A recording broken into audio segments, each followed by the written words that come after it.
అందరికీ నమస్కారం. ఈరోజు మనం సచిత్ర బాల కథల నుంచి ఒక చాలా మంచి కథను తెలుసుకోబోతున్నాం. అహంకారం మనిషిని ఎంత దూరం తీసుకెళ్తుంది, దాని పర్యవసానాలు ఎలా ఉంటాయో దుర్యోధనుడి కథ ద్వారా అర్థం చేసుకునే ప్రయత్నం చేద్దాం. చూశారా, ఈ ఒక్క వాక్యంలోనే మొత్తం కథాసారాంశం ఉంది. దుర్యోధనుడికి ఎప్పుడూ ఏదో ఒక అసంతృప్తి. తన ప్రతి పని వెనుక ఉన్న అసలు కారణమేంటంటే అతని అంతులేని అహంకారం. దాన్ని చూపించకుండా అతనికి ప్రశాంతతే ఉండేది కాదు. ఇక్కడొక విషయం గమనించండి, ఎంత ఆశ్చర్యంగా ఉందో. ఓవైపు అన్ని సుఖాలు, సకల సౌకర్యాలు ఉన్న రాజభవనంలో దుర్యోధనుడు అసంతృప్తితో మండిపోతున్నాడు. మరోవైపు కష్టాలతో నిండిన అడవిలో కూడా పాండవులు ఆత్మగౌరవంతో ఎంతో ప్రశాంతంగా జీవిస్తున్నారు. అంటే అసలైన శాంతి భౌతిక సంపదలో కాదు, మనస్సులో ఉంటుందని ఇది స్పష్టంగా చెప్తోంది. సరే, ఇక్కడ్నుంచే అసలు కథ మొదలవ్వబోతోంది. తనకున్న వైభవంతో దుర్యోధనుడికి సంతృప్తి కలగలేదు. తన ఆనందాన్ని చూసి పాండవులు బాధపడాలి, కుమిలిపోవాలి, అదే అతని కోరిక. దానికోసం ఒక నిర్ణయం తీసుకున్నాడు. ఒక్కసారి ఆ దృశ్యాన్ని ఊహించుకోండి.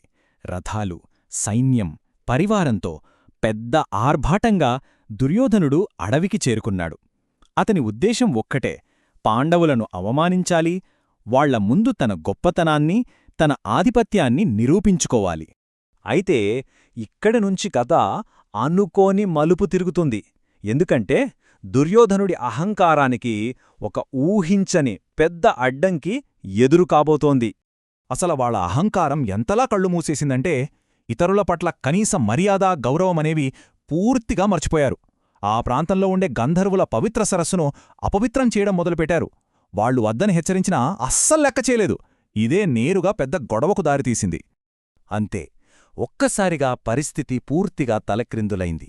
నిజమైన సవాలు ఎదురయ్యేసరికి దుర్యోధనుడి బలం, గర్వం అంతా ఒక్కసారిగా గాల్లో కలిసిపోయింది. గంధర్వరాజు వాళ్లందరినీ బంధించి ఖైదీలుగా చేసేశాడు. ఇప్పుడు చూడండి కథ ఎంత అద్భుతంగా మారిపోతుందో. ఓవైపు దుర్యోధనుడి అహంకారం, మరోవైపు యుధిష్ఠిరుడి దయాగుణం. రెండింటి మధ్య ఎంత తేడా ఉందో మనకిక్కడ స్పష్టంగా కనిపిస్తోంది. ఎంత విచిత్రమో కదా! దుర్యోధనుడు ఎవరినైతే అవమానించడానికి వచ్చాడో, ఎవరిని బాధపెట్టాలనుకున్నాడో వారే, అవును, వాళ్లే అతనికి రక్షకులుగా నిలబడాల్సి వచ్చింది. యుధిష్ఠిరుడి ఆజ్ఞతో అర్జునుడు వెళ్లి తన స్నేహితుడైన గంధర్వరాజుతో మాట్లాడి కౌరవులను విడిపించాడు. సరే, అందర్నీ విడిపించారు, కాని దుర్యోధనుడి పరిస్థితేంటి? ఇక్కడే అతనికి అసలైన గుణపాఠం ఎదురైంది. తన అహంకారానికి తగిన శాస్తి జరిగింది.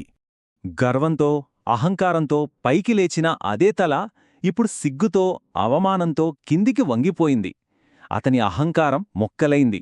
తన చర్యల ఫలితాన్ని ఎదుర్కోక తప్పలేదు. చూశారా, ఈ కథ మొత్తం మనకు చెప్పేది ఒక్కటే: అహంకారం మనలో వినయాన్ని, విచక్షణను చంపేస్తుంది. చివరికి అది వినాశనానికే దారితీస్తుంది. ఈ సంఘటనే దానికి అతిపెద్ద ఉదాహరణ. సో ఈ చిన్న కథే అయినా మనందరికీ ఒక పెద్ద విషయాన్ని గుర్తుచేస్తుంది కదా!